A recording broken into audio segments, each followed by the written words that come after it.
স্বাগত ডিবিসি সংবাদে। আপনাদের সাথে আছি আমি জান্নাত সাথী। দেশের আইন শৃঙ্খলা পরিস্থিতি সামাল দিতে ব্যর্থতার দায়ে জোরালো হচ্ছে স্বরাষ্ট্র উপদেষ্টার পদত্যাগের দাবি। দেশের বিভিন্ন জেলায় বিক্ষোভ ও সড়ক অবরোধ করেছেন শিক্ষার্থীরা। তাদের অভিযোগ, ছিনতাই ডাকাতি ঠেকাতে কিছুই করতে পারছে না স্বরাষ্ট্র উপদেষ্টা। একের পর এক চুরি, ছিনতাই, লুটের ঘটনায় টালমাটাল দেশের আইন শৃঙ্খলা পরিস্থিতি। অভিযোগ উঠেছে এ পরিস্থিতি সামাল দিতে ব্যর্থ স্বরাষ্ট্র উপদেষ্টা। জননিরাপত্তা নিশ্চিতে ব্যর্থ উপদেষ্টার পদত্যাগ ও সারা দেশে ধর্ষণ, নারী নিপীড়ন বন্ধের দাবিতে বিক্ষোভ সমাবেশ করেছেন রাজশাহী বিশ্ববিদ্যালয়ের শিক্ষার্থীরাও। জুয়া চত্বরের সামনে এই কর্মসূচিতে তারা অভিযোগ করেন, রাস্তায় নামলেই মানুষ ছিনতাই ডাকাতির শিকার হচ্ছে।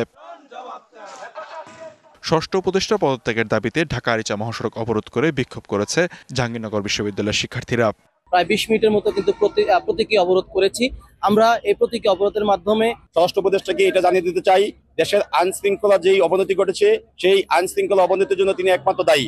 এই স্বরাষ্ট্র উপদেষ্টার যে ক্ষমতার সময়ে গত 6 মাস ধরে সে দৃশ্যমান কোনো কিছু পদক্ষেপ নিতে পারেনি এবং তার সময়ে দেশের অস্থিরতা বেড়ে গিয়েছে।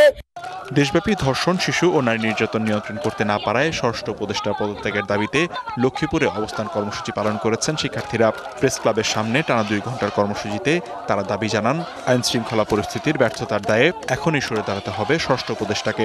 আমরা আজকে দাবিতে জানাচ্ছি, যদি স্বরাষ্ট্র উপদেষ্টা জনগণের নিরাপত্তা নিশ্চিত করতে না পারে তাহলে তিনি তার পদ থেকে সরে যাক। একই দাবিতে বিক্ষোভ করেছেন নরসিংদী ও ঝালকাঠি শিক্ষার্থীরাও। Likhonkanti Bhowmik, DBC news desk. আইন শৃঙ্খলা নিয়ে ব্যর্থতার স্বীকার করেছেন আইন উপদেষ্টা আসিফ নজরুল। তবে পুরো দোষ চাপালেন শেখ হাসিনার সরকারের দোসরদের উপর। অভিযোগ করলেন, কোটি কোটি টাকা খরচ করে পরিস্থিতির অবনতি ঘটানো হচ্ছে। একই সুরে কথা বলেছেন পুলিশ মহাপরিদর্শক বাহরুল আলম। দুপুরে রাজশাহীতে এক অনুষ্ঠান শেষে সাংবাদিকদের সাথে কথা বলেন তারা। এ সময় আইন উপদেষ্টা বলেন, ধ্বংসপ্রাপ্ত প্রতিষ্ঠান নিয়ে কাজ করা হচ্ছে, বিশেষ করে পুলিশ প্রশাসন ও বিচার বিভাগ। আইজিপি বলেন, একটি গোষ্ঠী চায় না দেশে স্থিতিশীল পরিবেশ বজায় থাকুক। ছিনতাই রোধে রাজধানীতে পুলিশের 3টি বিশেষায়িত ইউনিট মাঠে নামবে বলেও জানান তিনি। অতীত ফ্যাসিস্ট শক্তি আছে, এরা তো আপনার কিছু লোক পালিয়েছে, মেজরিটি তো দেশে থেকে গেছে এবং তাদের হাতে হাজার হাজার কোটি টাকা। এগুলি তো বানানো কথা না, আপনারা জানেন। টাকা থাকলে এবং বদমতলব থাকলে অনেক আইন শৃঙ্খলা পরিস্থিতি নষ্ট করার মতো অনেক কিছু করা যায়।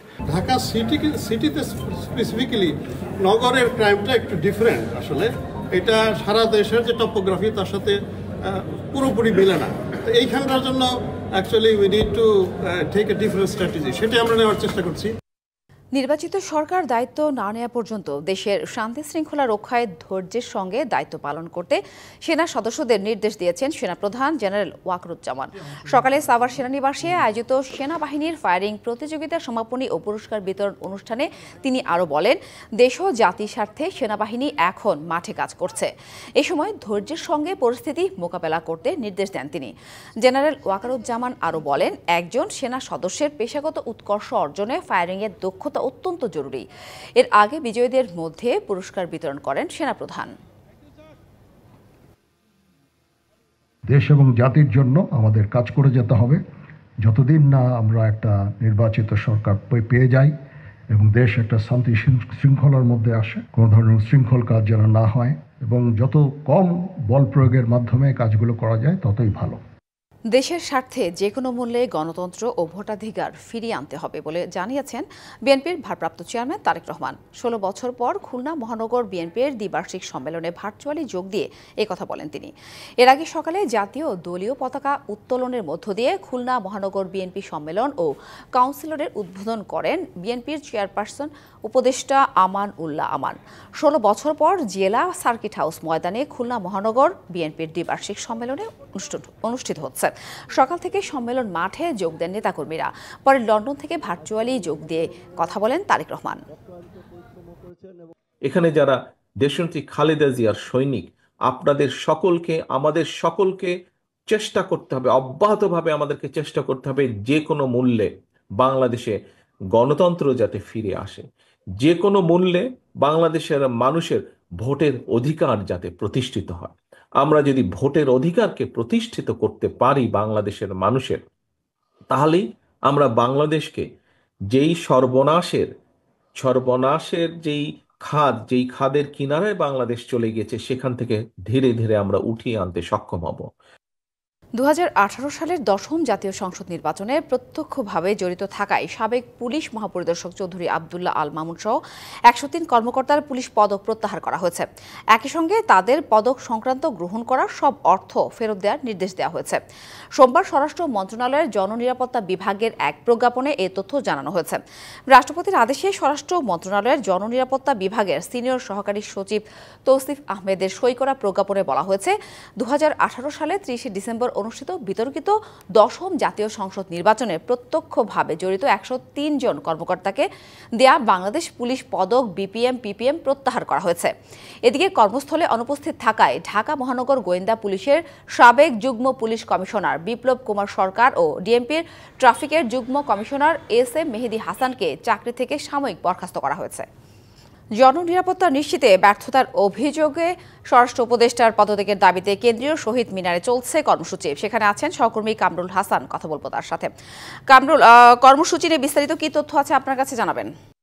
আপনি যেমনটা বলছিলেন, বর্তমান অন্তর্বর্তীকালীন সরকারের যে স্বরাষ্ট্র উপদেষ্টা রয়েছে লেফটেন্যান্ট জেনারেল জাহাঙ্গীর আলম, তার পদত্যাগের দাবিতে কিন্তু আজ দুপুর থেকেই কেন্দ্রীয় শহীদ মিনার থেকে গণপদযাত্রা কর্মসূচি পালন করছে শ্রেণী পেশার মানুষের পাশাপাশি বেসরকারি বিশ্ববিদ্যালয়ের শিক্ষার্থীরা। তারা সেখানে একটি সংক্ষিপ্ত সমাবেশ করে মিছিল নিয়ে কিন্তু তারা এই সচিবালয়ের দিকে কিন্তু তারা আসছিল। ঠিক সচিবালয়ের কাছাকাছি আসার পরেই কিন্তু তাদেরকে এখানে পুলিশ ব্যারিকেড দিয়ে আটকে দেয়। আপনি নিশ্চয়ই দেখতে পাচ্ছেন যে তাদেরকে সচিবালয়ের দিকে যেতে দিচ্ছে না। এখানে ব্যারিকেড রয়েছে, সেই ব্যারিকেডেই মূলত তাদেরকে বাধা দেওয়া হয়েছে। এবং আমরা কিছুক্ষণ আগে দেখতে পেয়েছি যে পুলিশ কিন্তু একরকম প্রেশার ক্রিয়েট করে তাদেরকে ফিরিয়ে দেওয়ার চেষ্টা করেছে। এখন পর্যন্ত কিন্তু এখানে যে আন্দোলনরত যে শিক্ষার্থী এবং সাধারণ শ্রেণী পেশার মানুষ রয়েছে এবং তাদের সাথে কিন্তু পুলিশের একটি মুখোমুখি অবস্থান আমরা দেখতে পাচ্ছি। আপনারা নিশ্চয়ই দেখতে পাচ্ছেন যে এই মুহূর্তে কিন্তু তারা অবস্থান নিয়ে আছে এবং আসলে পরবর্তীতে হয়তো বলা যাবে যে তারা আদৌ কি সচিবালয় পর্যন্ত যেতে পারেন কিনা। তো এই ছিল আপাতত আমার কাছে সবশেষ তথ্য। ধন্যবাদ কামরুল। রাঙামাটির বাঘাইছড়ি উপজেলার সাজেক ভ্যালি পর্যটন কেন্দ্রে ভয়াবহ আগুন লেগেছে, পুড়েছে বেশ কয়েকটি রিসোর্ট। দুপুরের দিকে প্রথমে ইকো ভ্যালি রিসোর্টে আগুন লাগে। মুহূর্তে আগুনের লেলিহান শিখা চারিদিকে ছড়িয়ে পড়লে মন্টানা অবকাশ, ইকো ভ্যালি, মেঘশুট রিসোর্ট আগুনে পুড়ে যায়। পাশাপাশি আরও বেশ কয়েকটি রিসোর্ট ও দোকান থাকায় ব্যাপক ক্ষয়ক্ষতি হয়। সাজেকে পানির সংকট থাকায় আগুন নেভাতে বেশ বেগ পেতে হচ্ছে। আগুন নিয়ন্ত্রণে কাজ করছে সেনাবাহিনী সহ স্থানীয়রা। দীঘিনালা থেকে ফায়ার সার্ভিস সাজেকে পৌঁছাতে অনেক সময় লাগছে, তবে কিভাবে আগুনের সূত্রপাত তা জানা যায়নি। সংবাদে এই ছিল এখনকার মতো। ডিবিসি নিউজের সংবাদগুলো পড়তে ভিজিট করুন dbcnews.tv আর ভিজিট করুন ডিবিসি নিউজের ফেসবুক পেজ এবং ইউটিউব চ্যানেল। ডিবিসির সঙ্গেই থাকুন।